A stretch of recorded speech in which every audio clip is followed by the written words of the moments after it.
aconteció muchos días después que Jehová diera reposo a Israel de todos sus enemigos alrededor, que Josué, siendo ya viejo y avanzado en años, llamó a todo Israel, a sus ancianos, sus príncipes, sus jueces y sus oficiales, y les dijo: yo ya soy viejo y avanzado en años, y vosotros habéis visto todo lo que Jehová vuestro Dios ha hecho con todas estas naciones por vuestra causa, porque Jehová vuestro Dios es quien ha peleado por vosotros.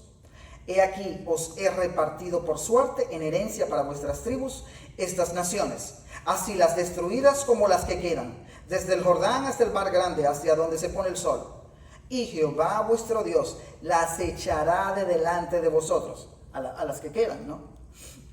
Y las arrojará de vuestra presencia, y vosotros poseeréis sus tierras como Jehová vuestro Dios os ha dicho.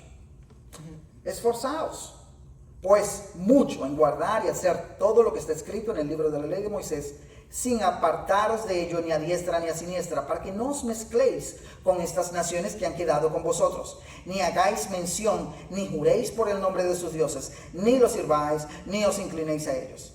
Mas a Jehová vuestro Dios seguiréis, como habéis hecho hasta hoy. Pues ha arrojado Jehová delante de vosotros grandes y fuertes naciones, y hasta hoy nadie ha podido resistir delante de vuestro rostro. Un varón de vosotros perseguirá 1000, porque Jehová vuestro Dios es quien pelea por vosotros, como él os dijo. Guardad pues con diligencia vuestras almas, para que améis a Jehová vuestro Dios. Porque si os apartareis y os uniereis a lo que resta de estas naciones que han quedado con vosotros, y si concertareis con ellas matrimonios, mezclándoos con ellas y ellas con vosotros, sabed que Jehová vuestro Dios no arrojará más a estas naciones delante de vosotros, sino que os serán por lazo, por tropiezo, por azote para vuestros costados y por espinas para vuestros ojos, hasta que perezcáis de esta buena tierra que Jehová vuestro Dios os ha dado.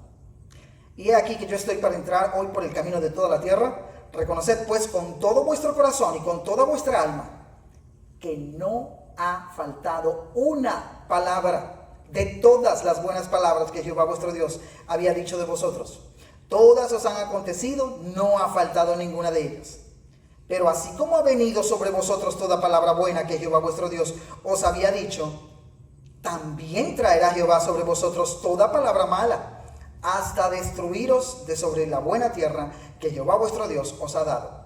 Si traspasareis el pacto de Jehová vuestro Dios, que él os ha mandado, yendo y honrando a dioses ajenos, e inclinándoos a ellos, entonces la ira de Jehová se encenderá contra vosotros, y pereceréis prontamente de esta buena tierra que él os ha dado. Lamentablemente Israel no permanecería fiel, no permanecería obediente al Señor, y en vez de que se confirmasen esas palabras buenas de parte de Dios, se confirmarían todas aquellas palabras malas, las amenazas de parte del Señor. Y todo eso ocurrió de manera muy progresiva, muy progresiva. Todo pareciera que comienza de alguna forma con Salomón. Cuando en Salomón, en el primer libro de Reyes, en el capítulo 11, nosotros vemos cómo Salomón comenzó a mezclarse con estas mujeres. Y dice el texto que él se juntó a ellas, y estas mujeres apartaron su corazón de Dios. Por castigo, Dios permite entonces que el reino se divida, moviendo a Roboam a tomar decisiones torpes y moviendo a Jeroboam a liderar una rebelión. Queda el reino dividido. Por la fidelidad de Dios, a David le dejó una tribu, la de Judá, y 10 tribus en el norte que pasarían a llamarse el reino de Israel. De ahí en adelante, el pueblo de Israel sería conocido como Israel en el norte y Judá en el sur. Andando el tiempo, ambas naciones también se desviarían y no serían obedientes al Señor. Segunda de Reyes, capítulo 17, registra la caída de esas 10 tribus en el norte. Y es interesante. Cuando comienza uno a leer el capítulo 17 de Segunda de Reyes, dice que los hijos de Israel hicieron cosas secretas, no rectas delante de Dios. Y por eso la ira del Señor vendría sobre esta nación, trayendo el reino de los asirios a que los invadieran y los llevasen cautivos. Para ese tiempo ya solamente queda aquella tribu de Judá, pero también irían en degradación moral. También se desviarían de los mandamientos del Señor. También dejarían de ser fieles a Dios. Y eso, la caída de Judá se registra en varios lugares de la Biblia. Pero en Segunda de Reyes, capítulo 25, puntualmente, dice allí que el rey Nabucodonosor vino con todo su ejército y arremetió contra ella.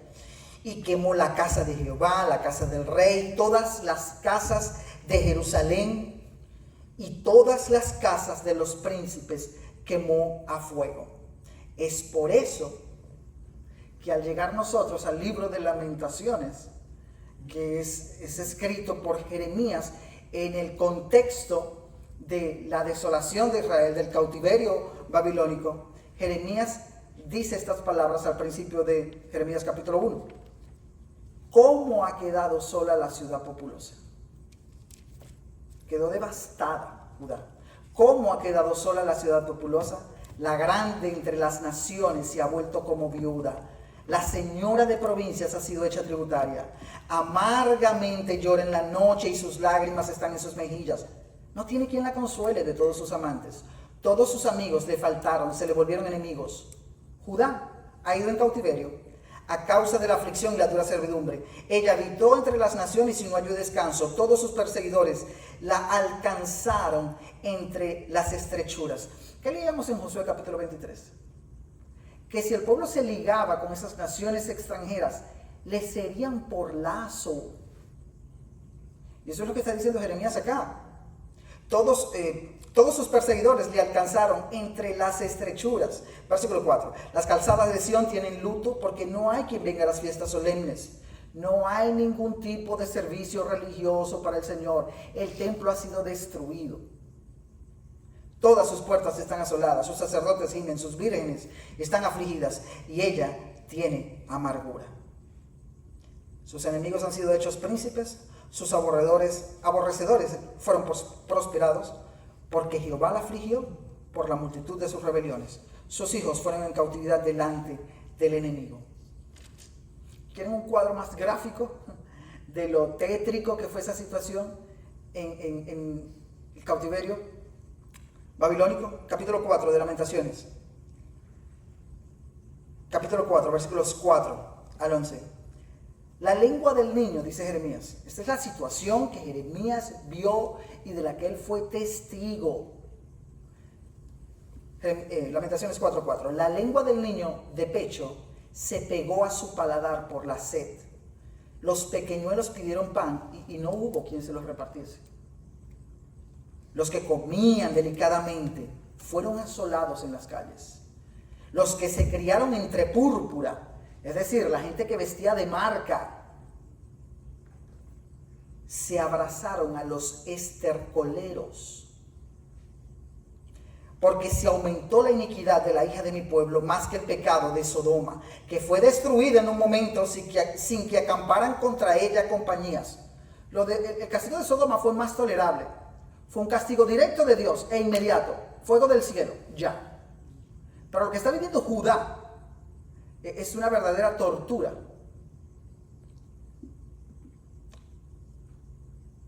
Versículo 7. Sus nobles fueron más puros que la nieve, más blancos que la leche.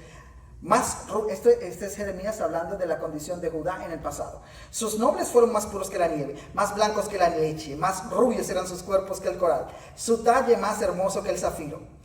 Ahora, versículo 8, oscuro más que la negrura es su aspecto.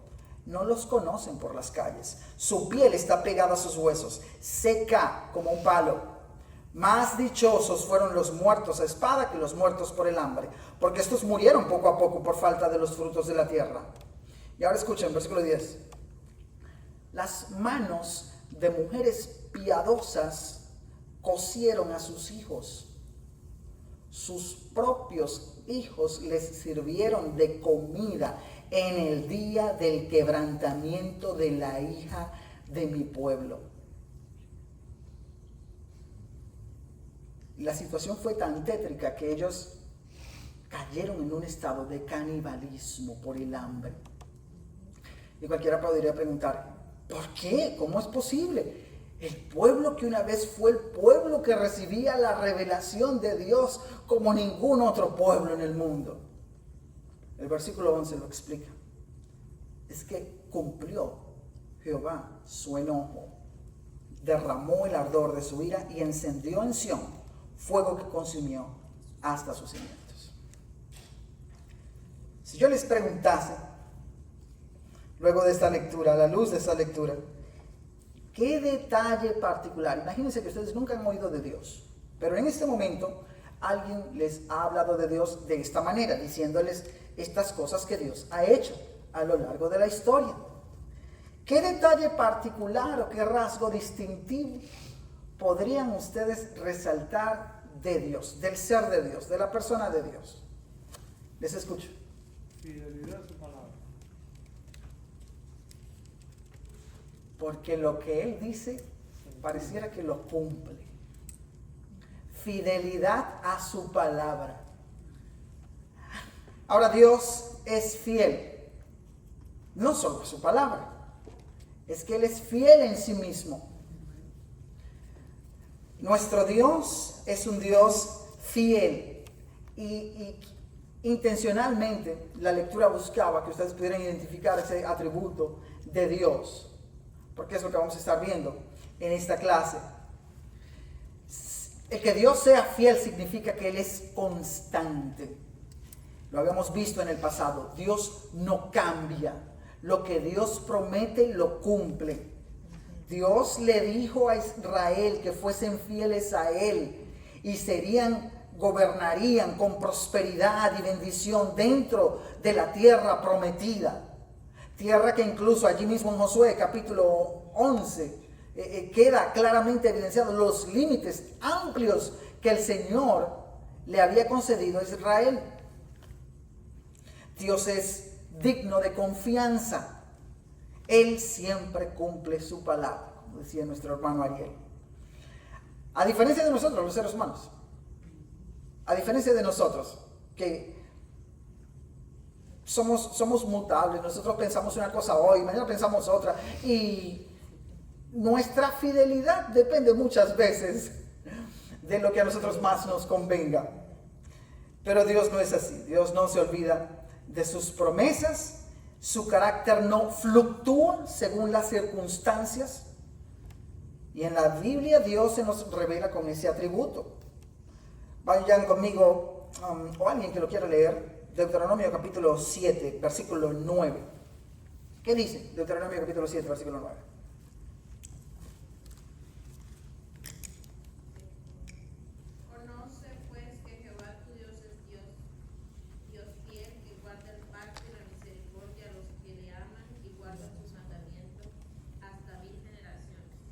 Gracias, mi hermana. Conoce pues que Jehová tu Dios es Dios, Dios fiel, que guarda el pacto y la misericordia hasta 1000 generaciones. Y no es que cuando llegue la generación 1001, ya se acabó la fidelidad. No, es una expresión en que la fidelidad de Dios nunca dejará de ser. Nunca dejará de ser. Lo que vamos a hacer en esta tarde, de manera breve creo yo, es ver la fidelidad de Dios desde tres aspectos donde podemos ver la fidelidad de Dios. Fiel a su palabra, nuestro Dios es fiel a su palabra, fiel a la perseverancia de su amor, o lo que es lo mismo, fiel a su pacto, y cómo Dios es fiel en las pruebas. Eso es lo que vamos a estar viendo en esta tarde. Dios es fiel a su palabra, es decir, en el lenguaje de Dios hay integridad.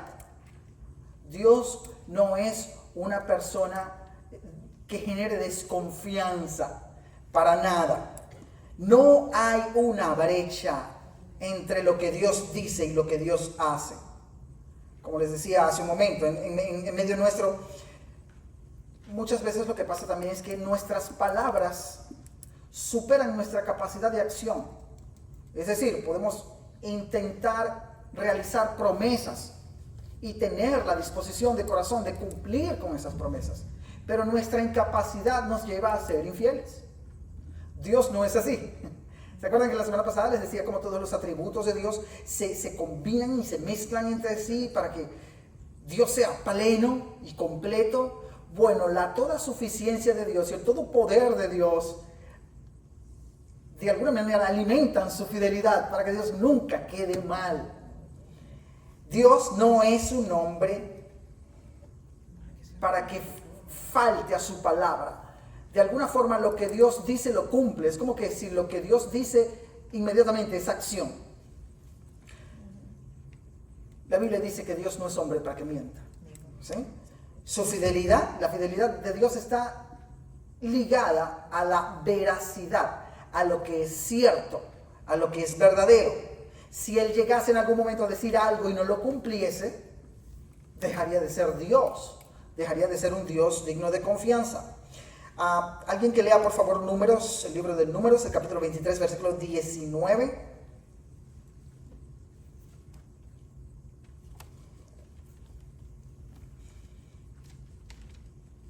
Si no, lo leo yo.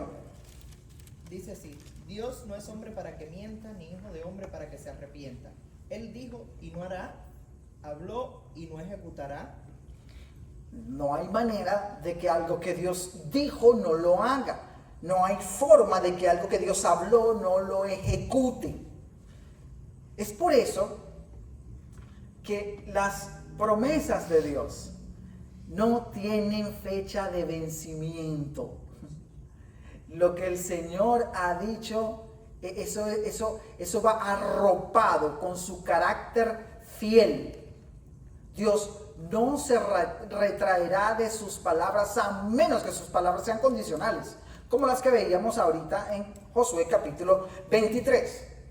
¿Recuerdan a Abraham? Abraham cometió el error de creer que la promesa de Dios tal vez había dejado de ser. Cuando el Señor le promete que él tendría un hijo. El Señor le promete a Abraham que va a tener un hijo, pero pasan 25 años. Pero lo cierto es que esa promesa estaba ahí. Nunca dejó de ser. Simplemente esa promesa se iba a cumplir en el tiempo de Dios. ¿Qué debía hacer Abraham? Confiar, esperar en el Señor. En el cumplimiento del tiempo vendría el cumplimiento de esa promesa. La palabra de Dios se mantuvo siempre firme hasta el momento en que Isaac nació. Así que, mis hermanos, con esto en mente, nosotros podemos leer la Biblia, como alguien decía, nosotros debemos leer la Biblia como un documento legal de parte de Dios que contiene promesas garantizadas por Él. Es que eso es firmísimo, hermano Arnaldo. Yo creo que el mayor problema que nosotros tenemos es que esperamos que la fidelidad de Dios se cumpla en el tiempo de nosotros. Y es que la realidad es en el tiempo de Dios. Y ese ejemplo que pusiste de Abraham es muy claro. Primero cuando Dios le dijo a Abraham de la promesa, pasaron 14 años. Y entonces fue que él engendró, o sea, por voluntad también de Dios, todo fue un plan de Dios, salió Ismael. Pero él le dice, no, es con Sara. Así no es. Y a partir de ahí después pasaron 10 años más. Amén. O sea, no es en el tiempo de Abraham, es en el tiempo de Dios. Y es ahí donde cada uno de nosotros tenemos que esperar y ver la fidelidad de Dios, que es en su tiempo, no en el nuestro. Amén, gracias mi hermano. Es así. El problema siempre será nuestra ansiedad. ¿Qué problema con nosotros y esa impaciencia que nos gobierna? El pastor. Y es bueno hacer énfasis en eso que ustedes acaban de decir, porque especialmente en esta generación donde nosotros vivimos que todo viene cosas rápido, la queremos ya. Alguien le llamó a esta generación la generación microondas. Todo rápido. Y el Señor nos estuvo así. Gracias, pastor. Sí, es verdad. Definitivamente este punto es reflexivo, porque vivimos en tiempos donde creo que estamos contaminados y cada vez más alimentándonos de ese sentimiento de que todo debe ser express, de que todo debe ser rápido, de que... Y eso se ve en todo, la manera en que vivimos, que nos movemos, lo que consumimos, lo que vemos, es lamentable. Pero la Biblia nos muestra con temas como este, que debemos tener cuidado que ese mover de la sociedad contemporánea no nos mueva a perder de vista la fidelidad de Dios, porque Dios es fiel. Él es fiel, solo que Él lleva a cabo sus planes, sus propósitos, su providencia en su tiempo. Siempre en su tiempo, es en el tiempo de Dios. Avancemos al segundo punto de nuestra clase en esta hora. El punto 2, es fiel a su pacto. Dios es fiel a su pacto. Un pacto es un compromiso relacional, ¿no? No es lo mismo una promesa o un pacto, ¿okay? Un pacto es algo más formal. La fidelidad de Dios aquí se nos muestra en que Él nunca romperá su relación con nosotros cuando nosotros fallamos. Nunca lo va a hacer, porque la fidelidad de Dios en sus pactos es una fidelidad unilateral. O sea, el cumplimiento de ese pacto no depende del cumplimiento de las dos partes, solo de parte de Él.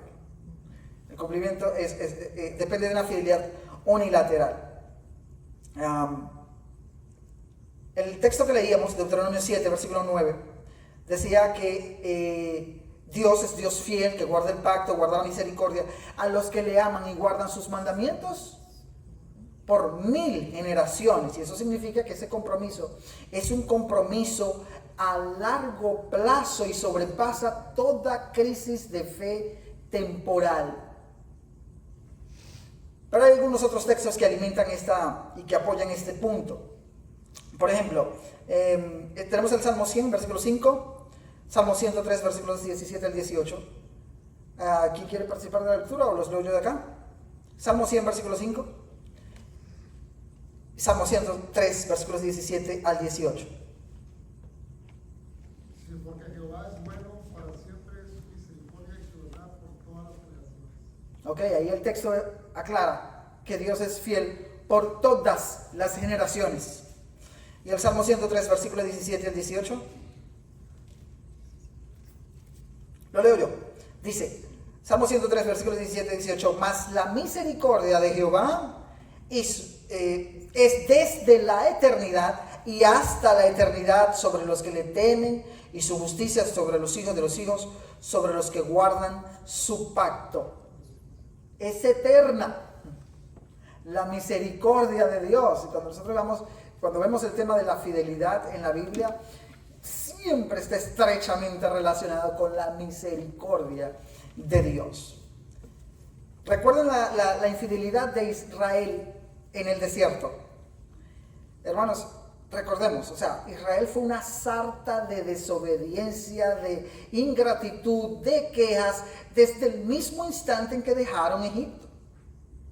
Pero eso no llevó al Señor en ninguna manera a abandonarlos en el desierto, que podía haberlo hecho. No lo hizo, nunca lo hizo. El Señor siguió enviando maná, el Señor siguió constituyéndose para ellos en columna de nube en el día, columna de fuego en la noche, como la provisión y la guía diaria para Israel. ¿Por qué? Por la fidelidad al pacto que él había hecho con Abraham. No podía quedar. ¿Ustedes se acuerdan del pacto, de la ceremonia pactual entre Abraham y el Señor? Y Dios le dice a Abraham que se prepare, pero luego lo sume en un sueño. Y la firma del pacto la realiza Dios solito. Él es quien pasa entre los animales muertos, Él solo. Cuando la costumbre de la época es que los pactantes pasaran tomados de la mano entre los animales muertos. Dios no, Dios pone a Abraham a dormir y pasa él solo. Ese pacto debía cumplirse porque debía cumplirse. Dios, por la fidelidad de Dios al pueblo, se cumplió ese pacto, no por el buen comportamiento de Israel. Hermano Vicente.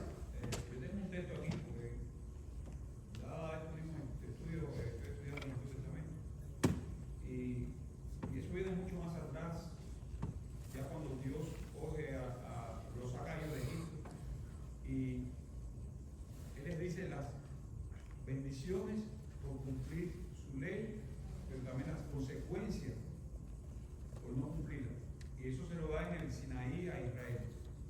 Y después que le dice las bendiciones por cumplir su ley y las consecuencias, que son estas mismas, si ustedes me desobedecen mi palabra, pondré en ustedes todo terror en cuanto a los animales, los enemigos, ustedes se comerán la carne de sus hijos. Entonces eso vimos que Israel lo hizo.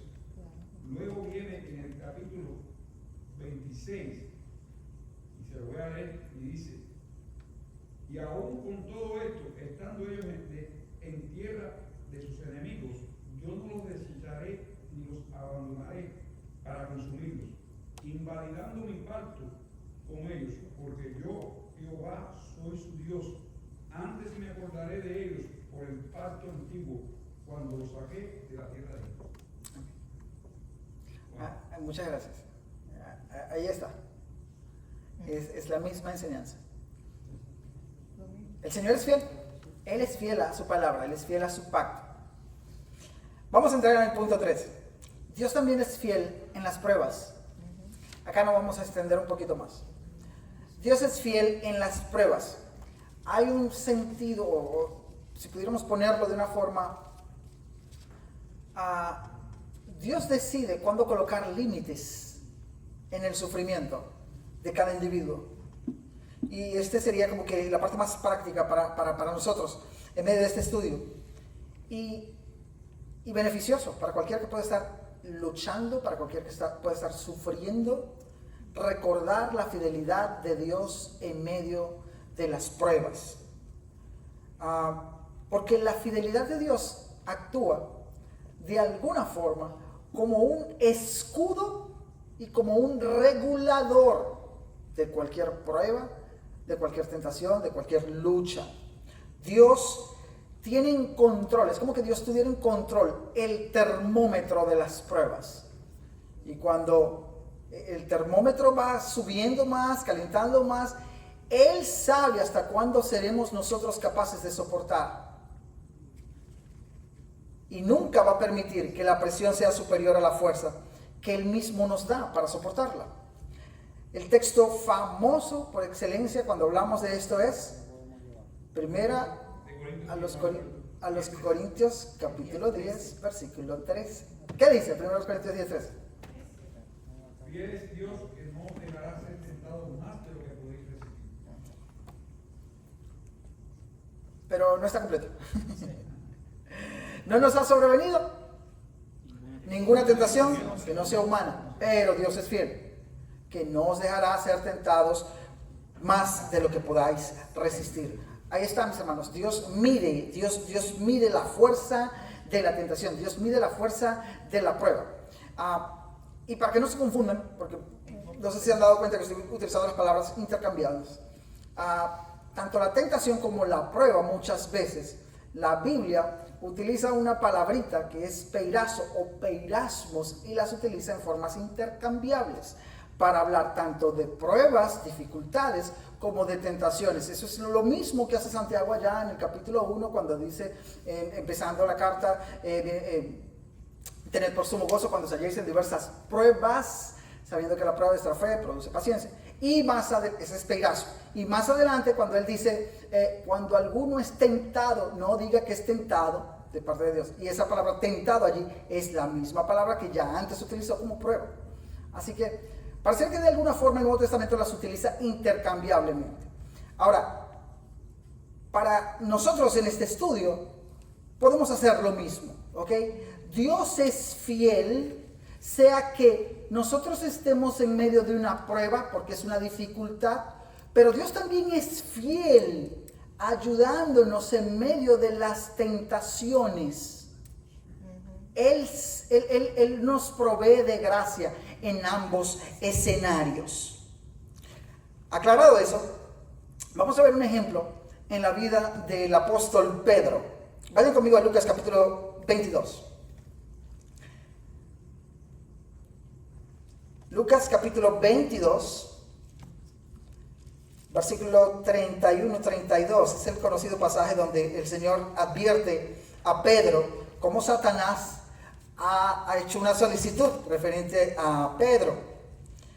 Lucas capítulo 22, versículo 31 dice: dijo también el Señor: Simón, Simón, he aquí Satanás os ha pedido para zarandearos como a trigo, pero yo he rogado por ti que tu fe no falte, y tú, una vez vuelto, confirma a tus hermanos.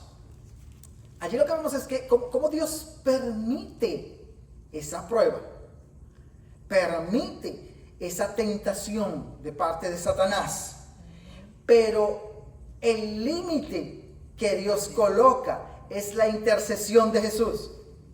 Es la intercesión de nuestro mismo Señor, que se constituyó en la fe de Pedro. Jesús le dijo: yo he rogado porque tu fe no falte. Y si hay una oración eficaz, si pueden haber oraciones eficaces de parte de un individuo, son las oraciones de nuestro Salvador al Padre en favor de su iglesia. No hay forma de que aquello que Jesús le había dicho a Pedro faltase. Jesús intervino antes de que comenzara la prueba para asegurar ese resultado. Salmo 125, versículo 3. Ese texto es, por decirlo menos, sorprendente.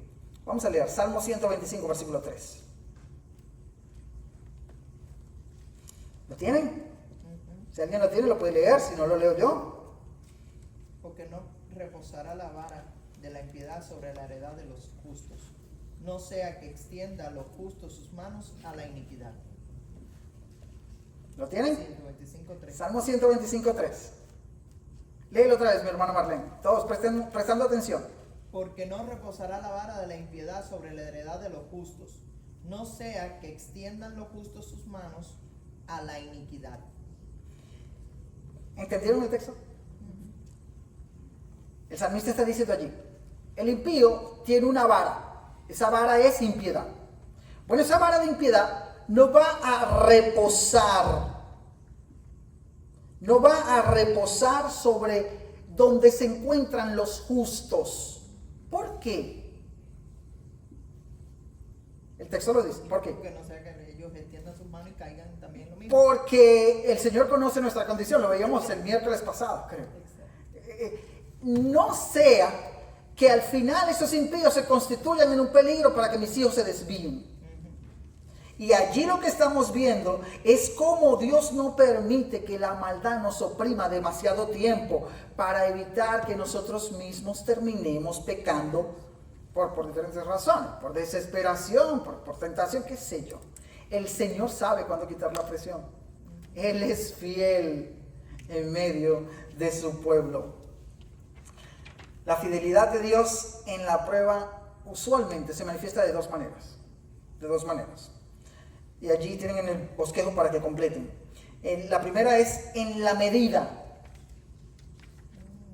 La fidelidad de Dios se manifiesta en la medida, es decir, Él controla la intensidad, pero también se manifiesta en la salida.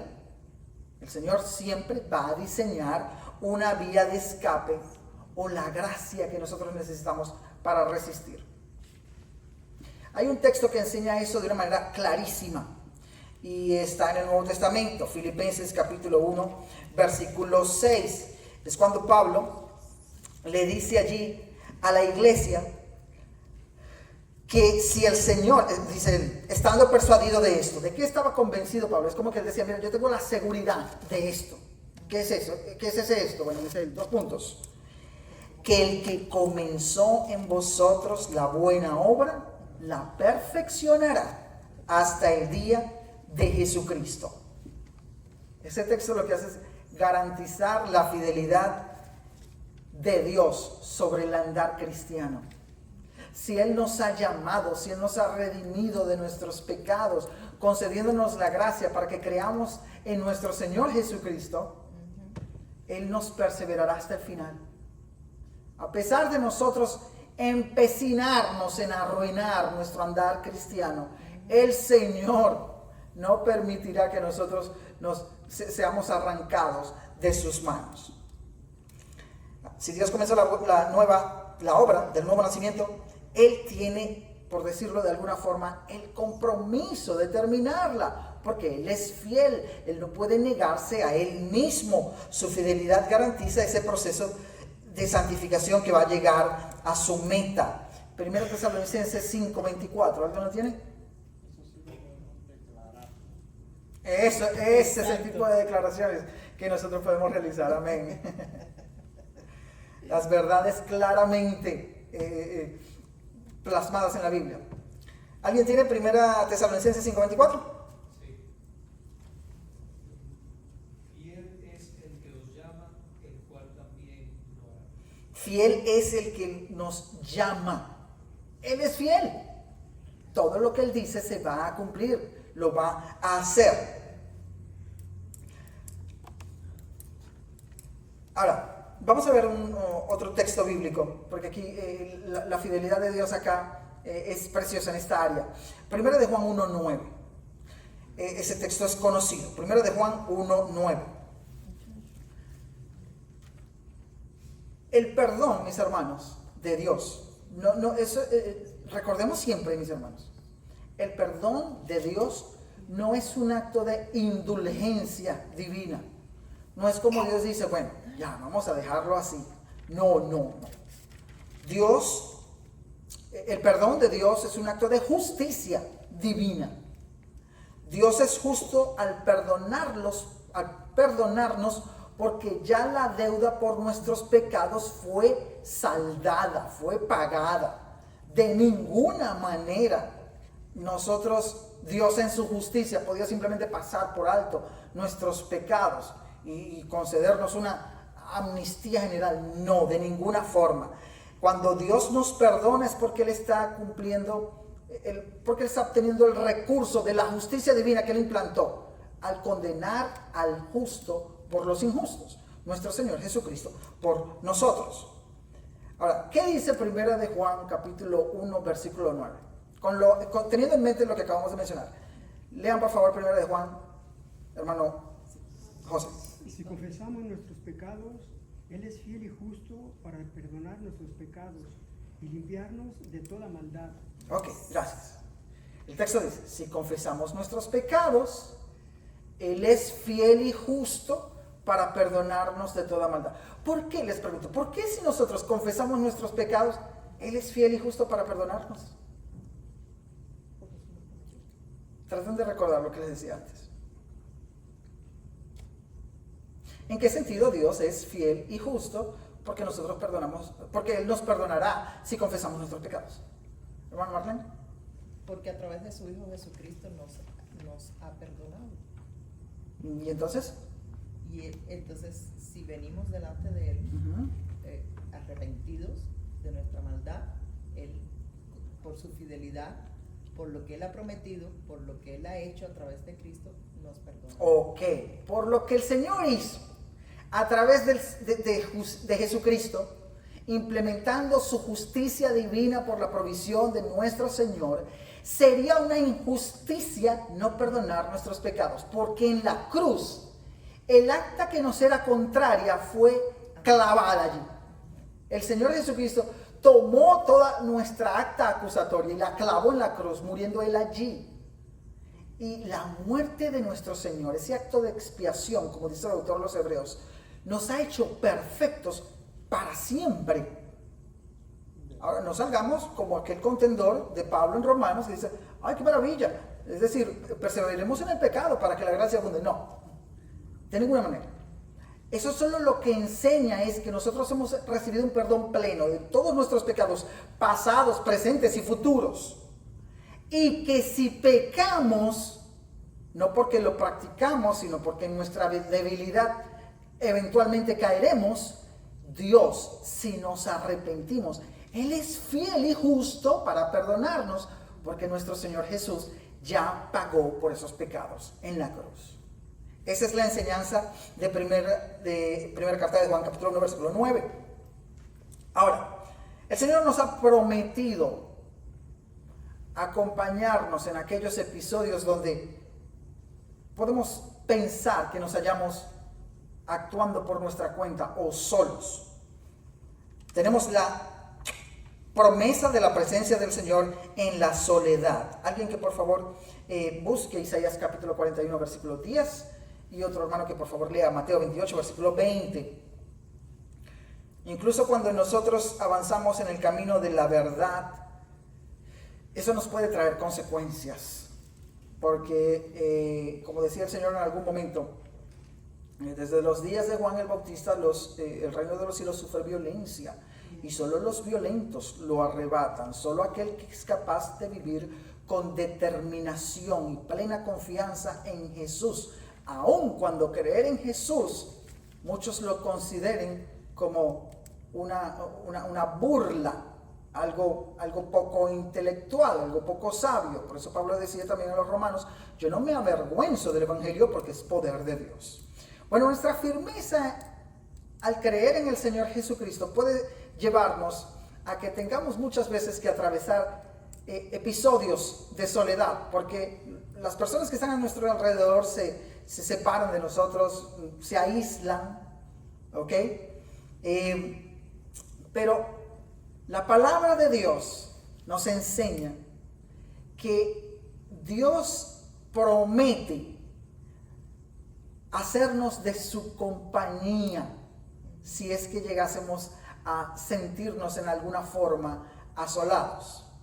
La fidelidad de Dios se manifiesta en una compañía permanente. ¿Quién tiene Isaías 41, versículo 10?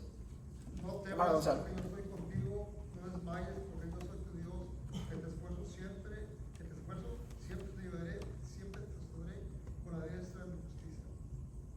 No temas, no desmayes, yo estoy contigo. Siempre te ayudaré, siempre te sustentaré con la diestra de mi justicia. ¿Saben cuál es el problema de nosotros, mis hermanos? La incredulidad. La incredulidad, nuestros corazones incrédulos, que leemos verdades como esas y le pasamos los ojos por encima a las palabras, y eso no hace ningún efecto en nuestro corazón. Nosotros debemos aprender a que si identificamos eso, si estamos leyendo un versículo de ese tipo y vemos que nada pasa en nosotros, no reconocemos en nosotros mismos que no respondemos como deberíamos a un texto como ese, debemos rogar al Señor.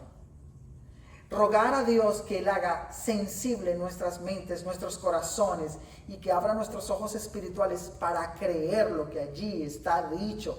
Acostumbrémonos a orar como aquel individuo del Nuevo Testamento que le dijo al Señor: Señor, ayúdame en mi incredulidad. Porque ese es un mal muy reiterativo en medio nuestro. Pero lo que esta palabra dice allí es que no debemos temer. No temas, porque yo estoy contigo. Siempre te ayudaré. Siempre es siempre, mis hermanos. No, de parte de Dios, siempre es siempre. No a veces sí, a veces no. Eso somos nosotros, que decimos: no, siempre cuenta conmigo. Mateo 28, versículo 20. Enseñándoles que guarden todas las cosas que esto he mandado. Y aquí yo estoy con vosotros todos los días hasta el fin del mundo. Amén. Esas son palabras de nuestro Señor Jesucristo para nosotros en este tiempo. Él ha prometido estar con nosotros todos los días hasta el fin del mundo. Si nosotros creemos de verdad que somos parte del pueblo de Dios, nosotros somos súbditos de ese rey que dice: toda potestad me ha sido entregada. Así que si Él ha prometido estar con nosotros todos los días, Él es fiel. Él es fiel. Solo para terminar este punto acá y ya abordamos el último espacio. Nunca olvidemos que Dios no es menos infiel cuando las circunstancias, Dios no es más o menos fiel cuando las circunstancias no son adversas, cuando las circunstancias no juegan a nuestro favor.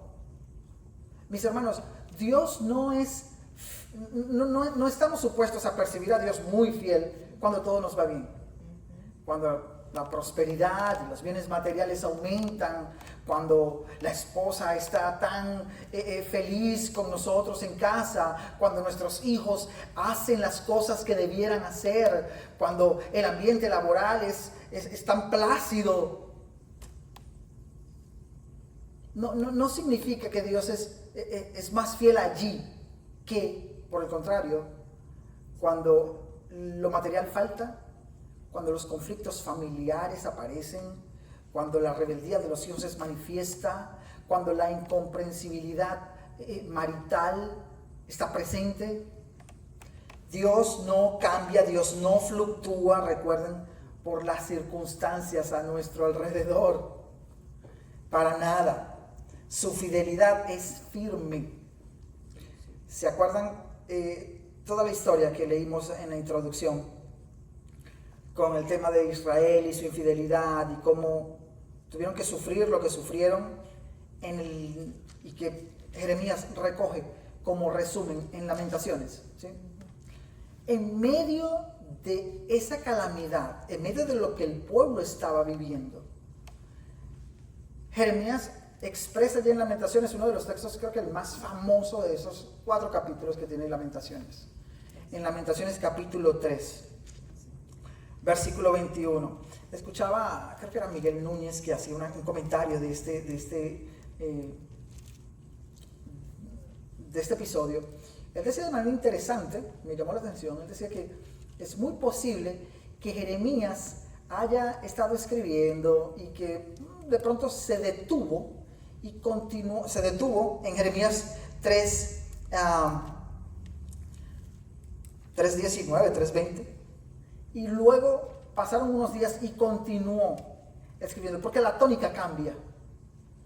Entonces, en medio de las calamidades que Jeremías está describiendo en Lamentaciones, al llegar a Jeremías 3, versículo 21, vean lo que dice Jeremías. Él dice, esto recapacitaré en mi corazón, por lo tanto esperaré.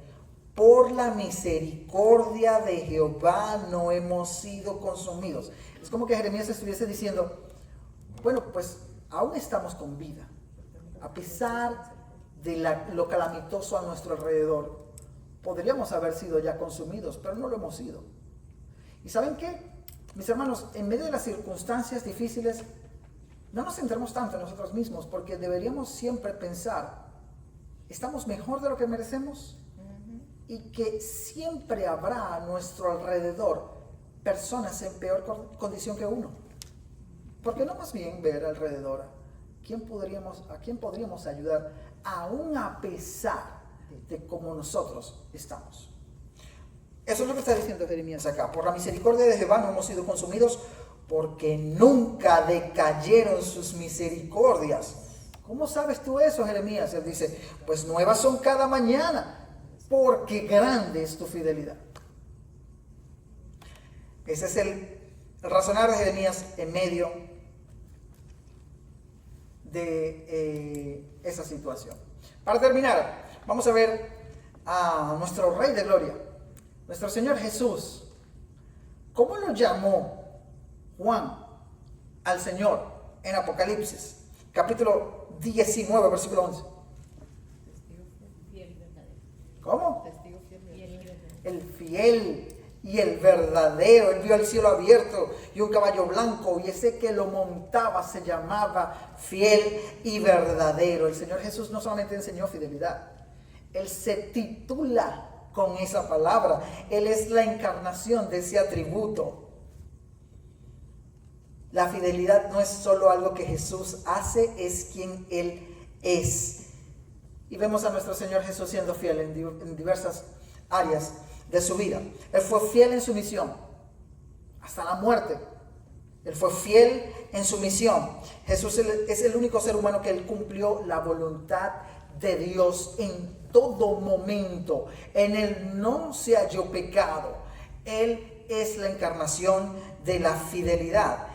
fidelidad que quedó probada, evidenciada y sellada en Getsemaní y en el desierto también. Hebreos 3, versículo 2. ¿Cómo dice Hebreos 3, versículo 2? El cual es fiel al que le constituyó, como también lo fue Moisés en toda la casa de Dios. Amén. Allí el autor de los Hebreos dice que nuestro Señor Jesús fue fiel a ese que le constituyó y establece un paralelo entre él y Moisés. Ahora, pero si nosotros también recordamos a Jesús en el desierto, por ejemplo,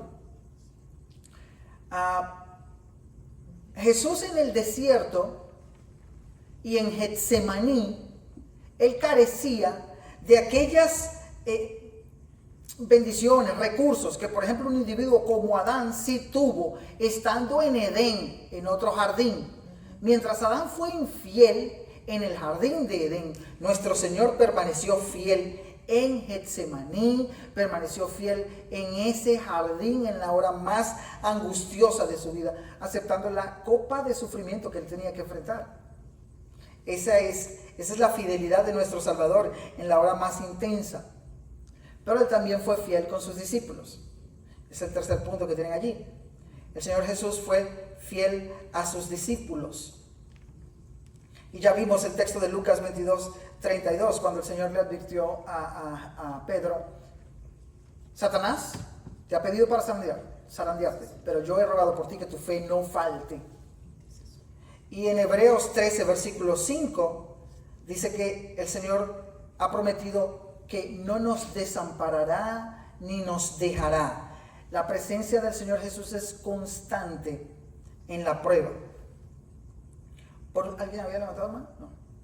Por último, el último punto allí: Jesús es fiel como sumo sacerdote. Jesús como nuestro sumo sacerdote fiel. Y una vez más allí en Hebreos capítulo 2, el versículo 17 dice de esta manera: por lo cual debía ser en todo semejante a sus hermanos, para venir a ser misericordioso y fiel sumo sacerdote en lo que a Dios se refiere, para expiar los pecados del pueblo. ¿Por qué era importante que el Señor Jesús fuese fiel como sumo sacerdote? Al final, nuestro Señor Jesús lleva a cabo una gestión importantísima, mis hermanos, importantísima. Nosotros necesitábamos un mediador entre nuestra condición pecaminosa y Dios el Padre. Nuestro Señor no era un tipo de sacerdote como los hijos de Elí. Nuestro Señor fue un sumo sacerdote fiel que cumplió debidamente su gestión para ser un eficaz mediador.